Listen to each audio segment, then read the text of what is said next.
que ser católico é fazer parte de uma igreja, de uma religião muito ampla e que abrange tudo e todos. Então, eu não posso transformar o meu sacerdócio em uma espiritualidade de movimento. Certo. Tá entendendo? Por exemplo, eu sou padre para os legionários, para os membros do apostolado da oração, eu sou padre para os focolarinos, para a Renovação Carismática Católica, sou padre para o MEG, para o EJC, para o ECC, para as equipes de Nossa Senhora. Eu sou padre para todos. Para a pastoral do dízimo, para a pastoral da juventude, para a pastoral da saúde, para a pastoral da criança. Então eu não posso resumir o meu ministério em um movimento. Não, toda a missa que o padre Gabriel celebra tem oração em língua. Não tem necessidade. Sim. Porque tem pessoas naquela paróquia, naquele ambiente, que não estão familiarizadas com essa espiritualidade. Então eu não posso forçar a barra. Sim. Agora, se eu estou celebrando no encontro da renovação, Eita glória. é outra história, né? Mas eu não posso aqui agora, né, resumir o meu ministério, não. Porque o pai, vocês dois são pais, não é Eu isso? não. Você não, você. Sim. Quantos filhos? 2. 2. São iguais? Não, de Não jeito são. nenhum, de jeito nenhum. Não existem filhos iguais. Se você ficar somente com o jeito de um filho, o outro vai sentir falta da sua presença.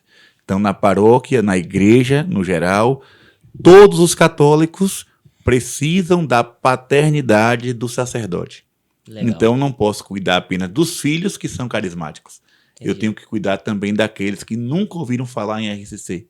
Todos eles são católicos, todos eles precisam do sacramento que eu celebro, todos eles precisam da minha paternidade. Então, tenho em mim, sim, e sou muito grato à RCC, mas não gosto de ser reduzido a nenhum tipo de movimento. Entendi. Essa é a maior percepção que o padre tem que ter, né? É. Porque, de fato, todos vão procurar ele. Eu falo assim com o Carol hoje, quando a gente a partir do momento que chegou mais um na nossa casa, né? A gente falou assim, aquela conversa de amo meus filhos tudo igual é conversa, não existe isso. A gente não ama igual. A gente não ama um mais que o outro, mas igual a gente não ama. É diferente. Porque cada um tem sua particularidade, a sua singularidade. E o bom de ser católico é isso, né? Porque católico é o quê? É o todo. E mesmo com todas as diferenças que o pé tem da mão, o ouvido tem do olho, mas é todo mundo Todos estão dentro do No barco. no barco. Não, eu queria aproveitar a oportunidade. Essa pergunta é a pergunta de ouro. Fora do barco, existe salvação? Não existe. Não existe, né, padre? E as pessoas podem se questionar, padre, não fale isso. Gente, isso é um dogma. Se eu negar o dogma, eu deixo de ser católico. Sim. E eu não estou doido de ficar fora do barco. Extra ecclesia nulla salus. Como entender isso? Muito simples. A Sagrada Escritura diz que não há salvação fora de Jesus Cristo. Não há outro nome pelo qual possamos ser salvos. Jesus Cristo de Nazaré. Pronto. Padre, mas e as outras religiões que não acreditam no Cristo? Paciência. Paciência. Não há salvação fora de Cristo. Uma coisa são as pessoas que não conhecem a Cristo. Sim. E aí a gente coloca, né? Mas assim, aqueles que conheceram a Cristo e recusaram a salvação, paciência. Quem não crê será condenado. Sim. Essa é uma verdade dura, crua, difícil de aceitar, mas é verdade. Mas libertadora, né? Sim. Então, se Cristo é o único mediador, se Cristo é o único salvador, e ao mesmo tempo ele é cabeça da igreja que é seu corpo, então fora da igreja não há salvação. Porque a igreja é o corpo de Cristo, o único salvador. Sim. Então não se pode separar cabeça e corpo.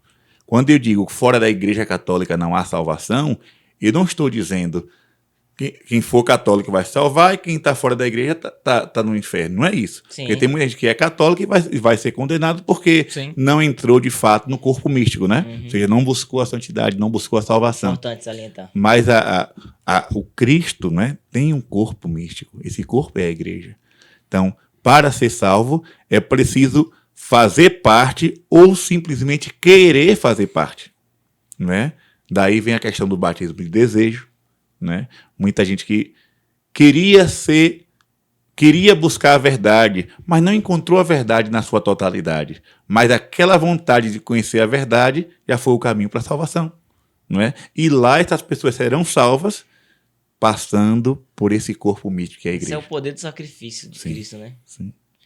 O ladrão não foi ali nos acréscimos? Na hora reconheceu e falou, não meti de fora não, Jesus. Com certeza. Ele buscou. Estreou o paraíso. Ele reconheceu a salvação que vem de Cristo, né? Sim. E falar que existe fora de Jesus é dizer que o sacrifício dele foi à toa. Ele podia ter feito outra Que coisa. existe outra possibilidade, né? Morreu à toa, porque tinha outro jeito. Sim. E colocar Jesus no patamar de um simples Messias. Sim. Não, Jesus é um Messias, mas existem outros. Não. Nós não podemos relativizar o Filho de Deus. Não. O Evangelho é claro. Jesus afirma várias vezes: eu sou o caminho, eu sou a porta das ovelhas, eu sou a videira verdadeira. O ramo que não está enxertado em mim secará e será jogado no fogo. Então, assim, é preciso dizer mais alguma coisa? É a profissão de São Pedro, né? Sim. Quando ele A quem pergunta- iremos, Senhor, só tu tens palavra de vida eterna. Tu és o Messias, o Filho do Deus vivo. Uma vez eu escutei um negócio que eu achei muito bom. Toda religião leva pra Deus? Sim, leva pra Deus. Agora o que ele fala quando você chegar lá, eu já não sei. Vai ter um julgamento. Vai ter um julgamento. Com certeza. Pode escolher o que você quiser aí. Aqui a já gente teve. tomou uma licença poética. A gente fala extra barco nula salos. Fora do barco na salvação. E olha só que interessante. A passagem que nos inspirou, né, que é Marcos 4,35, a travessia, passamos para outra margem.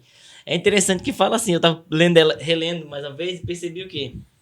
Que no barco só entra quem é discípulo. Porque tava uma multidão. Aí ele fala, então ele separa a multidão, os seus discípulos, os discípulos sobem no barco e eles vão atravessar o mar. E aqueles que não se encontram, não é só apóstolos, falam os discípulos. Os discípulos de fato querem estar perto do mestre e com ele embarcam nas embarcações para atravessar pro outro lado. Então aí tem um monte de significado, né? Agora, aquele que era multidão, que estava perto de Jesus só por conta daquilo que Jesus poderia oferecer, milagre, uma cura, uma coisa, acaba ficando de fora do barco, né? E a intenção é essa. Tantas pessoas vão para outras religiões, não buscando ser discípulo daquele que tudo tem, que tudo pode fazer, mas para encontrar uma solução para um problema, ou trazer a pessoa amada de novo em 3 dias. Se for lá em Camaçari, na Bahia, eu duvido ela chegar em 3 dias. Não chega não aqui. Então, o ponto aí é esse, né? Que a gente tenta pregar aqui com esse apostolado no barco, né? A nossa missão, sobretudo, padre, é colocar todo mundo dentro do barco. Porque a gente sabe que só dentro do barco tem salvação. É como a Arca de Noé, é uma figura da igreja, né? Demais. Fora da arca, afogados pelo dilúvio. Dentro da arca foram salvos.